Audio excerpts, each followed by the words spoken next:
D. Reid, thank you for joining me on the show. How are you doing today? I'm doing great, man. I appreciate you having me. Glad to have you on. Well, we're here talking about the Hot List Camp. It's going to be in Villa Rica, Georgia. Big camp, over 50 All-Americans committed. You'll be coaching at it. It's coming up on this Saturday for a private, Sunday for the public session. So coming in, what are you expecting? What are your thoughts as a coach here? Well, I'm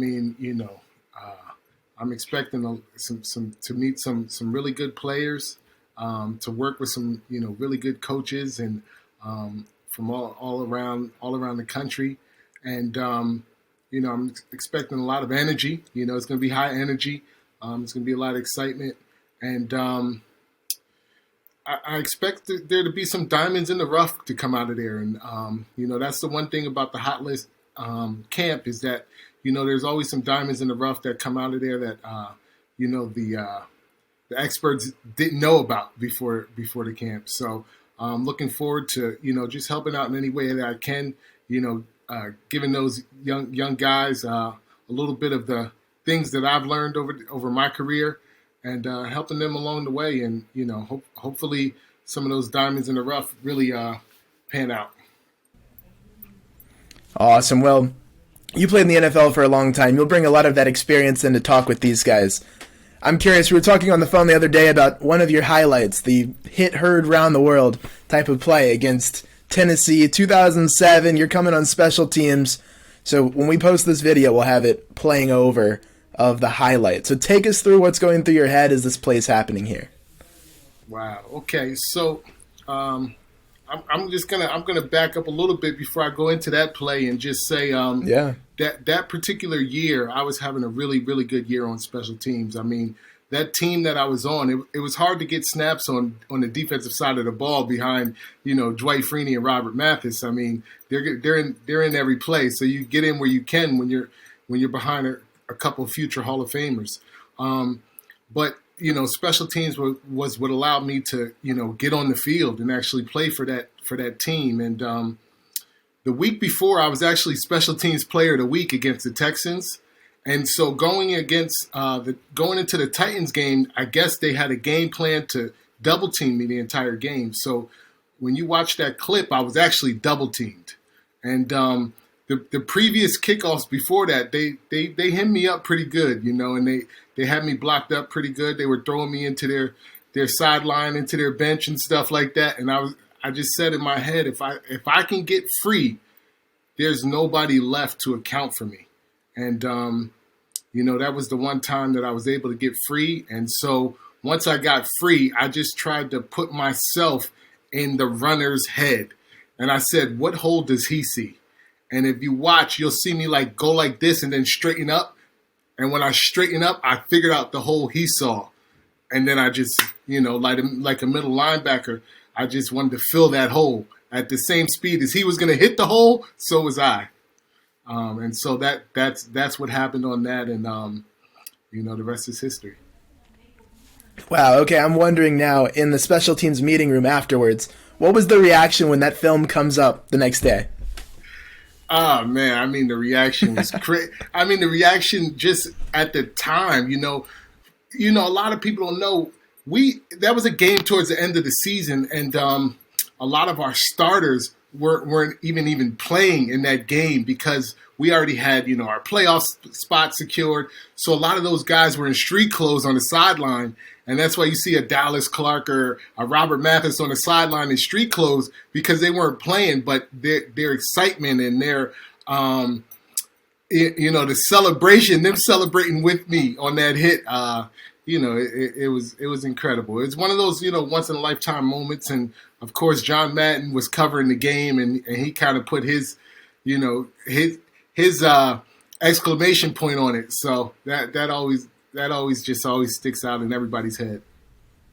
Definitely. Still a play that sticks with you in your legacy now. Playing with the Indianapolis Colts, that team is so talented, especially that 2006 squad that ended up winning the Super Bowl. You got that title to your name now, of course. Now, on the defensive side, you talk about your time playing with Robert Mathis, Dwight Freeney, two of the best guys to ever do it in this generation of athletes.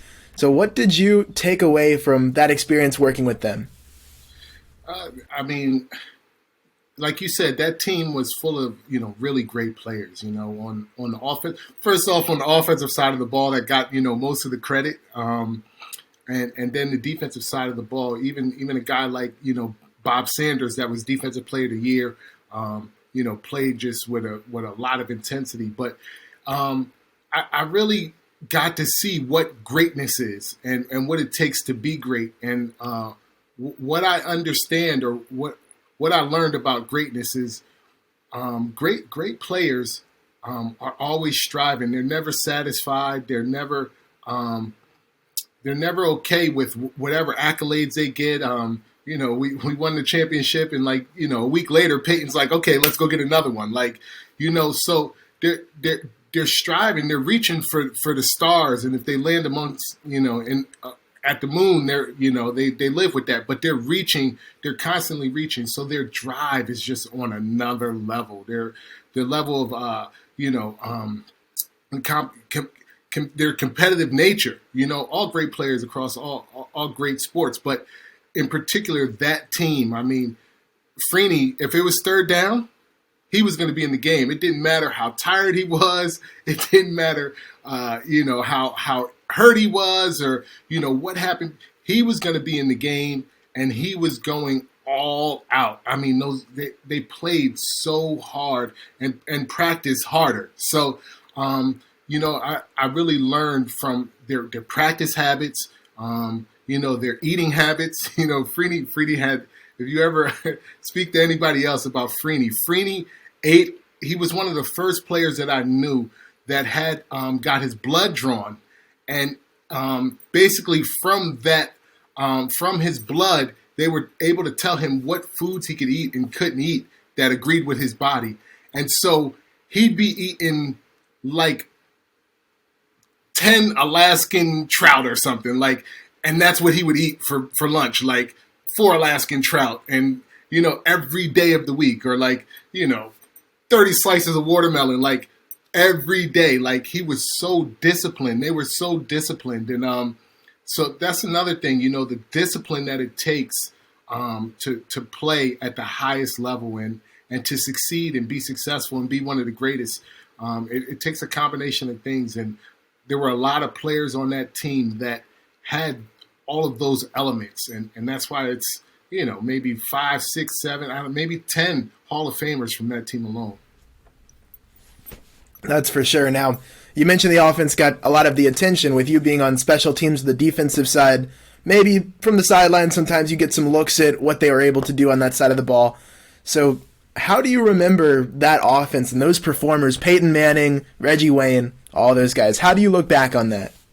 It's interesting because I got an opportunity to actually be in that offensive huddle a couple times. That Colts team didn't carry a fullback, so they would use a defender as the fullback sometimes, and so I got the opportunity to play fullback in that offense. And when you talk about demanding, Peyton demands your best at all times, and that team and that offense, and like you said, Reggie Wayne and Marvin Harrison and Edgerrin James, when early on when I got there, they all had an unwritten rule that they were going to give maximum effort. I mean, and so, it came from the top, even that organization, from Bill Polian to Tony Dungy, and trickled down to, the players, Peyton and Jeff Saturday and Dallas Clark and, Tart Glenn. And, so it was just, they really played together, played for each other, and gave maximum effort at all times, and always practice. Peyton never missed practice, ever. I don't think he missed practice until maybe he had a neck injury, later on in his career. But he was a guy who, no matter what, he wanted to be out there. His competitive nature is so high. So, I got story for days on how competitive he is. I'm curious, what was your first impression of Peyton Manning? You walk in, you heard about him, I'm sure. He's been huge for a long time by the time you get to Indy, but what was your first impression? So it's this story I tell all the time, actually, and it was one of the first times I was undrafted to the Colts, and so I wasn't sure if I was going to make that team. And it was the off season right after, a couple days after I got drafted, and we're in the weight room working out, and Peyton comes up to me and he goes, "It's nice to have you here," and he shakes my hand, and I'm like, "Is he talking to me? Like, nice to have me here? I'm lucky to be here, trying to win a championship off your curtails." So, that's the type of leader he was, though. And he understood, that he was the leader of that team. And I assume he went around to everybody and welcomed them to the team, whether, it was a first-round pick or, like myself, a undrafted free agent that might not be here tomorrow. But he understood his role, and he really made everybody feel special, and he made me feel special in that moment. Awesome. Well, what do you think made that Indianapolis team most special? When you look at the unique aspects of a championship team, what do you think was the aspect that put you guys over the top that year? There was a number of things, but the culture in Indianapolis was very special. Like I said, from the top down, from Jim Irsay to Bill Polian to Tony Dungy, the culture of that Colts organization and the players that they were able to bring together that fit that system and had the same almost kind of mindset. I think that's what made it special is the culture of that team. And, you have a coach in Tony Dungy that really never yells, never, ever cursed. I heard him yell one time my whole career. And, it was like we were playing in Tennessee, and we had got a third down stop on defense, and guys were walking off. Some guys were walking off the field, and so we almost got like a 12 men on the field penalty. And he's like, "That's not us. That's not what we do." And that's the only time I ever heard him yell, and that was it. When he talked to you, he was like a father figure. And, he talked to you like, "Listen, I'm disappointed. I'm highly disappointed in you. And, did you think about your teammates, number one?" So that type of mindset and setting that type of culture, it just spread throughout the organization where there was no selfishness. Everybody was playing for each other. And, I know a lot of teams aren't like that because you have individuals, you have personalities, and, everybody had their individual personalities on our team, but everybody played for each other. And the year we won the Super Bowl, we were playing for Tony. We were playing for Coach Dungy, TD as I call him, but we were playing for Coach Dungy. And, he had lost his son Jamie the year before. And, it was a really emotional year for us, but we played together, but we wanted to win for him. And that's what really made that year special. For sure. Well, now it seems like you're trying to impact the game with the younger generation, working with coaching staffs, working with players now, doing all these kinds of things, taking the knowledge, what you've learned, the experience that we've talked about with some of these great teams and making big plays on those teams. So what has made you want to try to impact the next generation and try to go forward and help some of the people coming up after you? I've always understood that, for myself, I wouldn't have had the success that I had in life and making it to the NFL if there weren't, people in the community, people in my family, my grandmother, my grandfather, my mother, and other people in the community, the DiMartinos and families that took care of me, and even friends that looked out for me, that I wouldn't have become the person that I am today, the man I am today, and certainly would probably have never made it to the NFL. Coaches along the way as well, Coach Tom Sims and Coach Reid and Red Bank. So all of these different elements allowed me to become successful. So my second year in the NFL, shortly after we won the Super Bowl, I wanted to start giving back and try to help some of the people that didn't have some of those people in their lives to help them along the way and try to help them, like I was helped. And so I understood early on that it wasn't about me, and that without all these other people that helped me along the way, I wouldn't have become who I became. And so I'm still doing that, and some people don't have, a family structure or guidance or mentors and things like that. So if I can provide that and help other coaches provide that, help other men provide that, and be a positive impact in young men's lives, I'm all for it.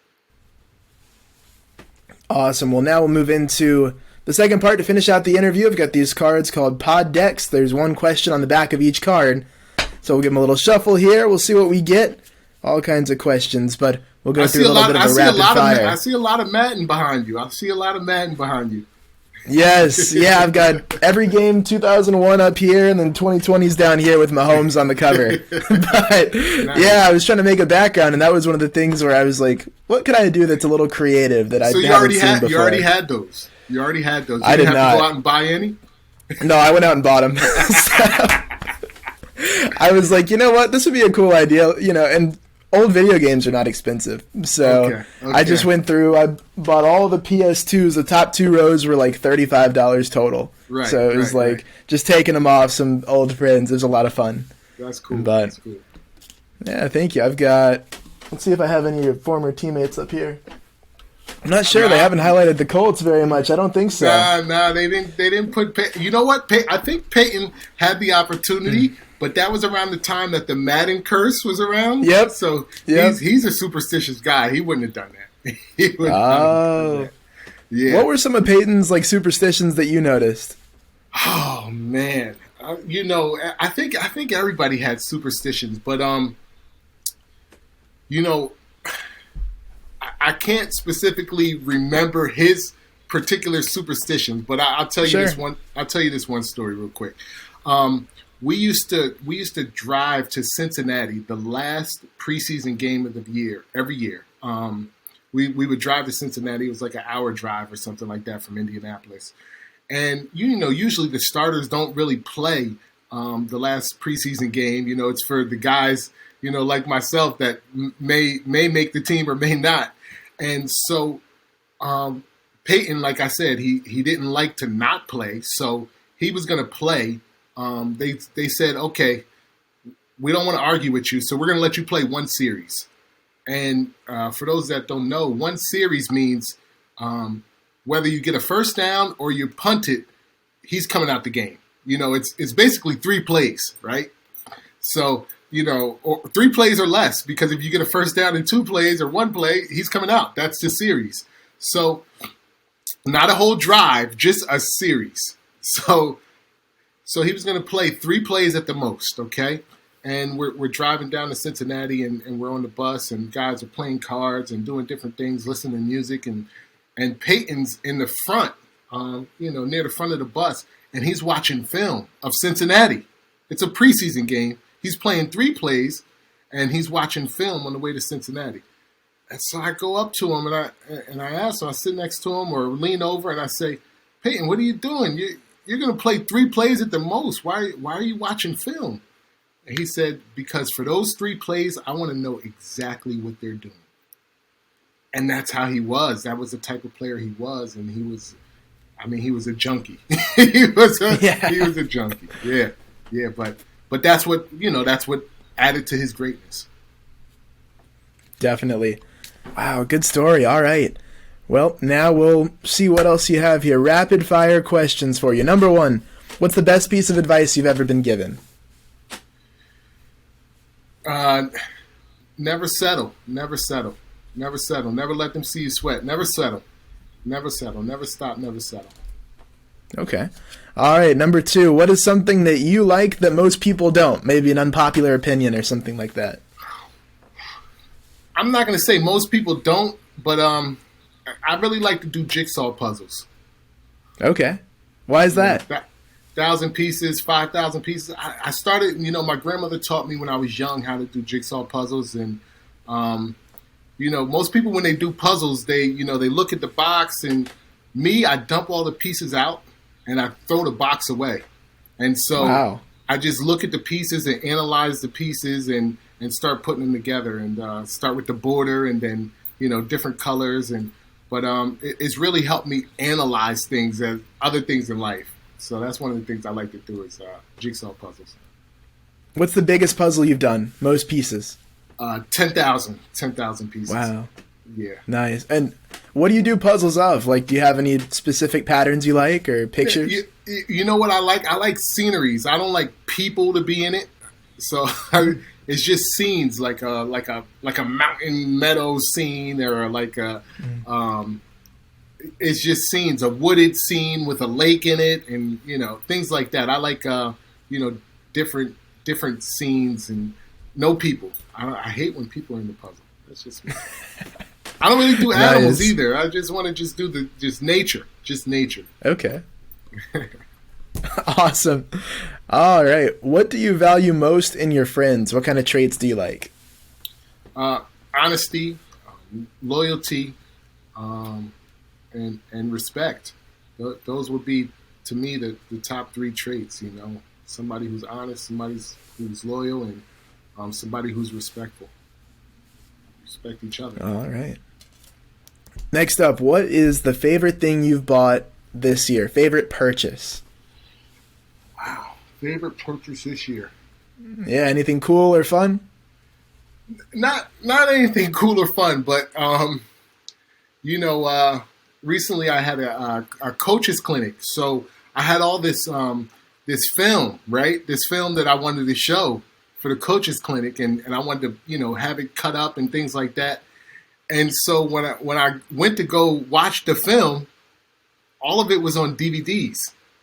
And I have a DVD player, but I need it on digital, and so I have a laptop, and my laptop has no CD or DVD spot anymore. They don't make those anymore. So I had to go out and buy a desktop, with a CD-ROM type drive, and that's actually my latest purchase, is an old cheap desktop to actually just get the CDs into digital form, or DVDs into digital form.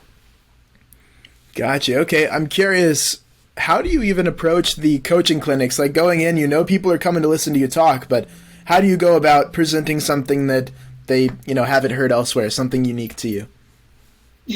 I stick to what I'm good at. I try to stay in my wheelhouse and not try to reach too much further up and talk about things that I don't know about. So I keep it in my wheelhouse. I kind of stick to defense, and specifically defensive line.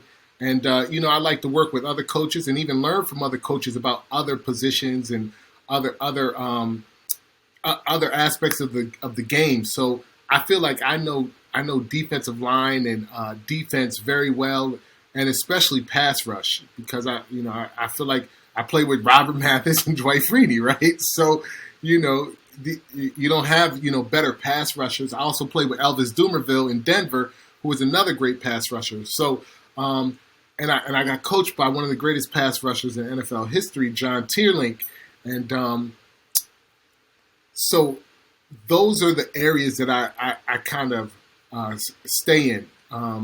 That's where I feel I have the most expertise. Definitely. All right, another rapid fire for you. What do you consider your greatest achievement to be? I think my greatest achievement was probably making it to the NFL. I can't even say it was winning the Super Bowl. That's a great achievement, but just making it to the NFL is so tough. I mean, they say the chances of making it to the NFL are like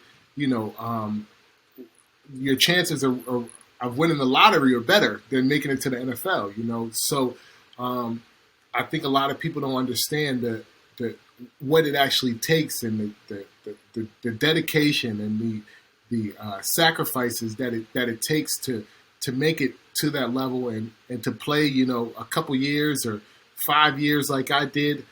Some guys have 10, 20-year careers like a Tom Brady and an Adam Vinatieri, but for me to make it and make that great Colts team.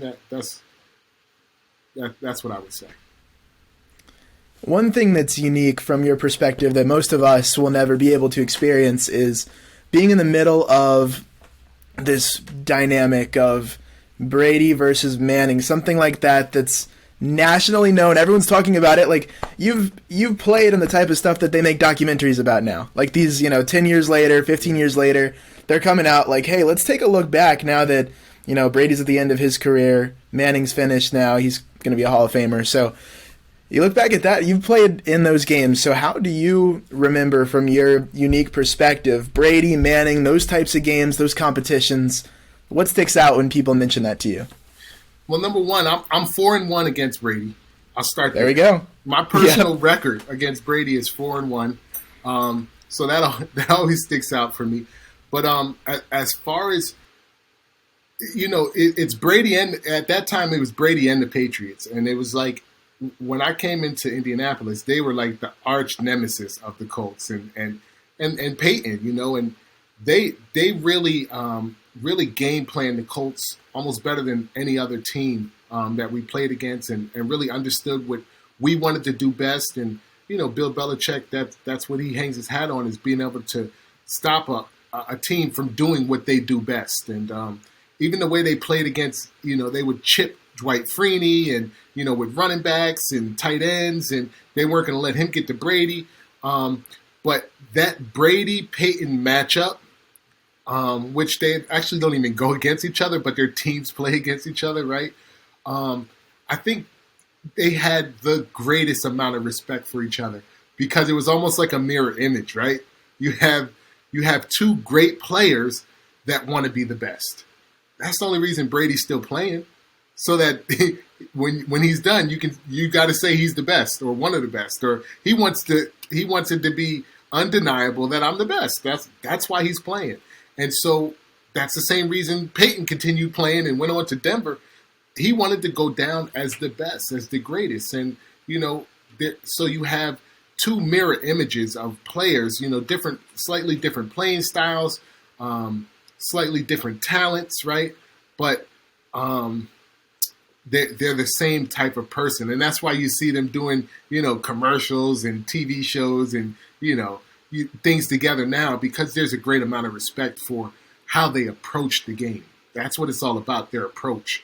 And they know how much work, time, effort, sacrifice went in to preparing for each other's teams. And to be a part of that was, that team, that Brady team with him and Moss, oh my gosh, lights out. That's the team. That's the one loss I do have. The one loss, yep, was against. Randy Moss. I think he must have caught like 10, 11 catches for 187 yards, 2-3 touchdowns. It was just ugly. We couldn't do anything with it. Wow. Okay. All right. Next up for you. What would be your best day ever? Like what? How would you schedule it? How would I schedule?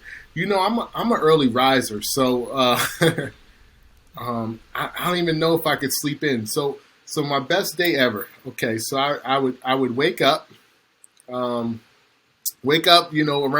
sunrise. Maybe around 5:30 right now, a little bit before sunrise, and catch the sunrise. I would be on an island, right? In the Caribbean or the Caribbean. I'm on a Caribbean island. I'm catching the sunrise, and I'm on the beach. And the rest of my day is exactly whatever I want it to be. So, it wasn't, I wouldn't even necessarily plan it out, Maybe there'd be a couple things that, I want to get to that day, but the perfect day for me is one where I get up early, catch the sunrise, and the rest of the day I do whatever I want to do that day. It's like the perfect life, right? Yeah, exactly. Have that freedom. Yeah. The island is important. Being on that island is important. So you're a beach guy, I take it. Yeah. Yeah, until it's hurricane season, then we got to go. Course. We got to go up north. Right. Be opposite of a snowbird, I guess. Right. Get out of the hurricane territory. Okay. Awesome. All right. Well, you've done a lot of cool stuff. You've obviously got a lot of football talent that you've cashed out throughout your career. What is one talent that you don't have that you'd most like to have? A talent that I don't have. This isn't like some imaginary like invisibility type thing. Okay, a talent that I don't have. You know what? I'll say this. I know a talent that I don't have that I wish I had. I wish I was faster. I wish, like, I was slow. Okay, I watched a lot of film, played real hard, but in respect to NFL players at my position, the top players, most of them were faster than me. But if I ran like a 4.4, 4.3 like Freeney and Mathis, I think I would have been a slightly better player. I think I've been a slightly better player. I definitely would have got a lot more sacks than I got. So, but that's if I was a little bit faster. I ran a 4 ever. I needed a 4.4. I needed a 4.4. Gotcha. Okay. Well, D. Reid, that's all the questions I have for you. Thank you for your time. No, I appreciate you having me, Luke. And, if you ever want to, play some Madden, let me know. We'll get after it. Oh, let's do it. You're on. All right. Awesome, D. Thank you. All right. Thanks for having me. Take care.